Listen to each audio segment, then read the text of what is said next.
Idea. ఏంటిది? నాకు ఒక సెల్ నెట్వర్క్ అతను తెలుసు. తెలిస్తే అతను మనకెలా ఉపయోగపడతాడు?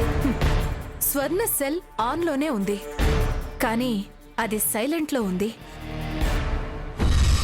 స్వర్ణ ఫోన్ నంబర్ చెప్పి కరెక్ట్ లొకేషన్ ట్రాక్ చేయమంటే అతను ట్రేస్ అవుట్ చేసి మనకి ఇన్ఫర్మేషన్ ఇస్తాడు. అప్పుడు మనం స్వర్ణని ఈజీగా పట్టుకోవచ్చు. Good idea. అయితే అర్జెంటుగా అతనితో మాట్లాడు. ఎంత త్వరగా దాన్ని పట్టుకుంటే అంత త్వరగా మనం రిలాక్స్ అవ్వచ్చు.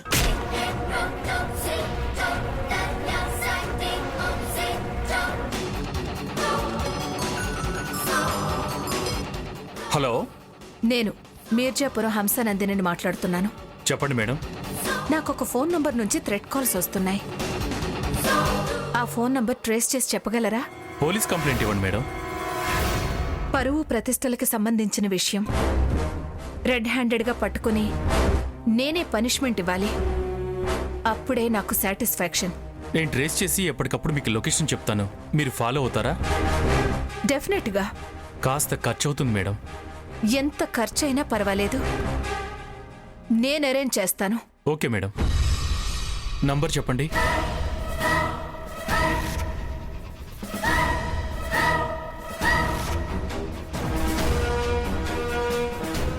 ఎంత త్వరగా ట్రేస్ చేస్తే అంత మంచి గిఫ్ట్ ఇస్తాను. నిమిషాల్లో చెప్తాను మేడం. నీ ఫోన్ కోసం వెయిట్ చేస్తుంటాను. Okay madam.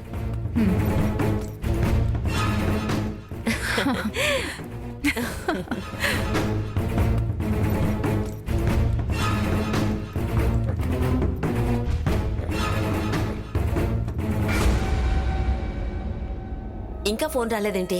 సిగ్నల్ అంతా కరెక్ట్ గా ఉందా చూడు, చెక్ చేయి. అంత కరెక్ట్గానే ఉందమ్మమ్మా. మరేంటి ఇంకా ఫోన్ రాలేదు?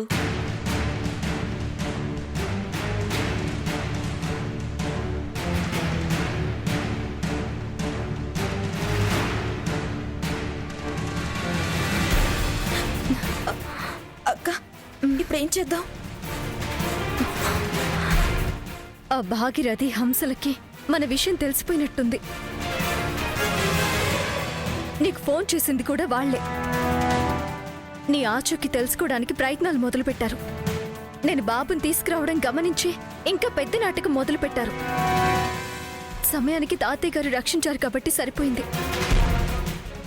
సరే కాని ముందు నీ ఫోన్ ఇలా ఇవ్వు. దేనికక్క? ఇవ్వు చెప్తాను.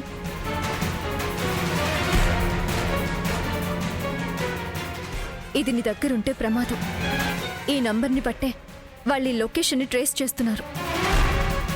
ప్లేస్ తెలిస్తే మనం రిస్క్లో పడతాం. ఫోన్ స్విచ్ ఆఫ్ చేస్తే సరిపోతుంది కదా. ఐఎంఈఐతో ట్రై చేసినా ట్రై చేస్తారు. నువ్వు ఇంకేమన్నా చెప్పాలా? ఇంకేమన్నా అబద్ధం చెప్పాలనుకుంటే చెప్పేయి. నేను చూడాలనుకుంటున్నాను నన్ను మోసం చేయడానికి నువ్వు ఎంత నీచానికి దిగజారగలవు అని. ఎందుకు ఆలియా, ఎందుకు నువ్వు ఇలా చేసావు?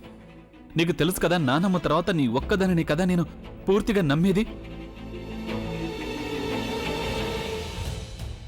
ఏమన్నావు నువ్వు?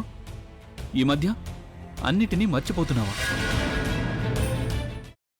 అది చాలు. వాటిలో ఉన్న శక్తి విషయాన్ని గ్రహించి మనకు వివరిస్తాయి.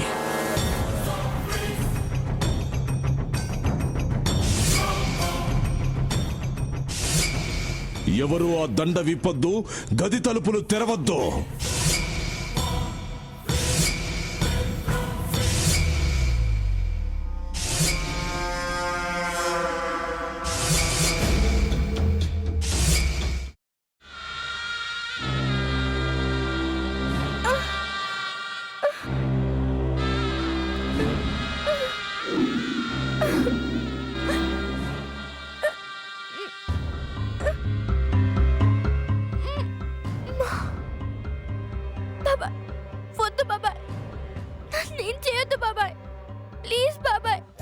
నీకు నిజం తెలిసినప్పుడే నా ఆలోచనలో నువ్వు చచ్చిపోయావు. ప్లీజ్ కొంచెం తినండి. ప్లీజ్. భీమారావు గారు, మీరా? ఇగో మీరా కాదు సక్కుబాయ్. అవును, మీ పనామే లేచిపోయిందని చెప్పి కంప్లైంట్ ఇచ్చినావు కదా. రేయ్, ఆయన కంప్లైంట్ ఇచ్చింది లేచిపోయిందని కాదు, కనిపించడం లేదు అని. అట్లానా? సరే మేడం. ఇడియట్. ఆ వంట మనిషి పేరేంటన్నారు? రత్తాలు మేడం. ఏం పెద్ద మంచి, నీ వంట మంచిని కూడా మేడం అని పిలుస్తావా? రేయ్ హాఫ్ బ్రెయిన్,